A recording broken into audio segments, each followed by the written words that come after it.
TNPSC group 4 காலி பணியிடங்கள் எண்ணிக்கை அதிகரிக்கப்படும். தமிழ்நாடு அரசு அறிவிப்பு.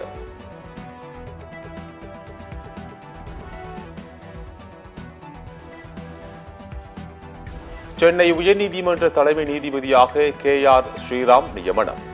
உச்சநீதிமன்ற கொலிஜிய பரிந்துரையை ஏற்று குடியரசுத் தலைவர் உத்தரவு. 8 உயர் நீதிமன்றங்களுக்கு தலைமை நீதிபதிகள் நியமனம். டெல்லி உயர்நீதிமன்ற தலைமை நீதிபதியாக மன்மோகன் நியமிக்கப்பட்டுள்ளார். இலங்கையின் நெடுந்தீவு அருகே தமிழக மீனவர்கள் 37 பேர் கைது. 37 மீனவர்களையும் காங்கேசன்துறை கடற்படை முகாமுக்கு அழைத்துச் சென்ற இலங்கை கடற்படை. திமுக ஆட்சிகள் தமிழ்நாட்டில் யாருக்கும் பாதுகாப்பு இல்லை. சென்னை JJ நகரில் நடைபெற்ற பொதுக்கூட்டத்தில் எடப்பாடி பழனிசாமி பேச்சு.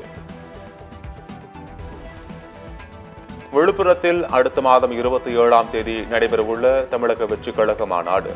காவல்துறையின் கேள்விகளுக்கு தமிழக வெற்றிக் கழக சார்பில் பதில் கடிதம். ஆம்ஸ்ட்ராங் கொலை வழக்கில் ரவுடி அப்பு கைது. ஆம்ஸ்ட்ராங்கை கொலை செய்ய நாட்டு வெடிகுண்டுகளை விநியோகம் செய்த ரவுடி அப்புவை டெல்லியில் கைது செய்த போலீசார். தமிழ்நாட்டில் இன்று அதிகபட்சமாக மதுரையில் 103 டிகிரி ஃபாரன்ஹீட் வெயில் பதிவானது. ஈரோடு, நெல்லையில் 101 டிகிரி ஃபாரன்ஹீட் வெயில் பதிவு. வாணியம்பாடி அருகே 13 வயது பள்ளி மாணவியை பாலியல் வன்கொடுமை செய்து 70 வயது முதியவர் கைது. பாதிக்கப்பட்ட மாணவி வாணியம்பாடி அரசு மருத்துவமனையில் அனுமதி. கொடைக்கானல் பகுதிகளில் நெகிழி பாட்டில் வைத்திருந்தால் 20 ரூபாய் பசுமை வரி. 15 ஊராட்சிகளில் தீர்மானம்.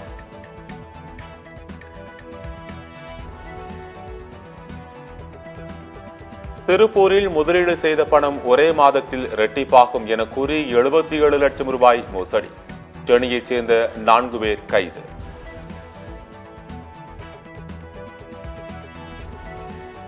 தமிழகத்தில் நீர் தேவை ஏற்படும் இடங்களை கண்டறிந்து தேவைப்படும் பட்சத்தில் மட்டுமே அணைகள் கட்டப்படும். அமைச்சர் துரைமுருகன் பேட்டி.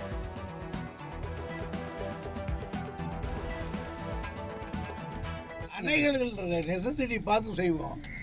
தண்ணி தேவைப்பட்டதா இது சமாச்சாரம் உடப்பு ஏற்படுகிறதா இப்போ எனக்கு இது நான் எனக்கு தெரியாது. ஆனால் எனக்கு வந்த ரிப்போர்ட்டில் ராணிப்பேட்டை அருகே உதவி கலெக்டர் என போலியான அடையாள அட்டை வைத்துக் கொண்டு தனியார் தொழிற்சாலைகளை மிரட்டி பணம் பறிக்கும் நபர். புகாரின் பேரில் ராணிப்பேட்டை சிப்காட் போலீசார் தீவிர விசாரணை. பொன்னேரியில் SS ஹைதராபாத் பிரியாணி கடைக்கு சீல். பிரியாணி வாங்கி உட்கொண்ட 10க்கும் மேற்பட்டோர் பாதிப்பிற்கு உள்ளான நிலையில் நடவடிக்கை. உலக பாரம்பரிய சின்னமாகுமா செஞ்சிக்கோட்டை? 27இல் யுனெஸ்கோ குழுவினர் ஆய்வு.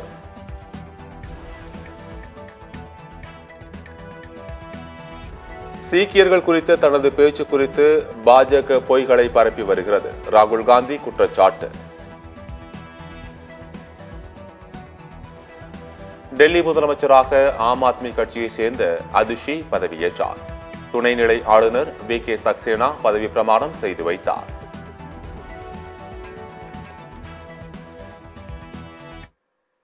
मैं आतिशी ईश्वर की शपथ लेती हूं कि मैं विधि द्वारा स्थापित भारत के संविधान के प्रति सच्ची श्रद्धा और निष्ठा रखूंगी. இந்திய விமானப்படையின் புதிய தளபதி அமர்பிரீத் சிங் நியமனம். BR சௌத்ரி வரும் 30ஆம் தேதியுடன் பணி ஓய்வு பெறும் நிலையில் மத்திய அரசு அறிவிப்பு. இலங்கை அதிபர் தேர்தலுக்கான வாக்கு எண்ணும் பணி தொடங்கியது. புதிய அதிபர் யார் என்பது நாளை காலை தெரியும் என தகவல். இந்தியாவுக்கு எதிரான டெஸ்ட் போட்டி 2வது இன்னிங்ஸில் வங்கதேச அணி 4 விக்கெட் இழப்பிற்கு 158 ரன்கள் சேர்ப்பு. அஸ்வின் 3 விக்கெட்டுகளும் பும்ரா 1 விக்கெட்டும் எடுத்து அசத்தல். இங்கிலாந்து சுழற்பந்து வீச்சாளர் அடில் ரஷீத் புதிய சாதனை. இங்கிலாந்து கிரிக்கெட் வரலாற்றில் ஒருநாள் போட்டிகளில் 200 விக்கெட்டுகள் கைப்பற்றிய முதல் சுழற்பந்து வீச்சாளர்.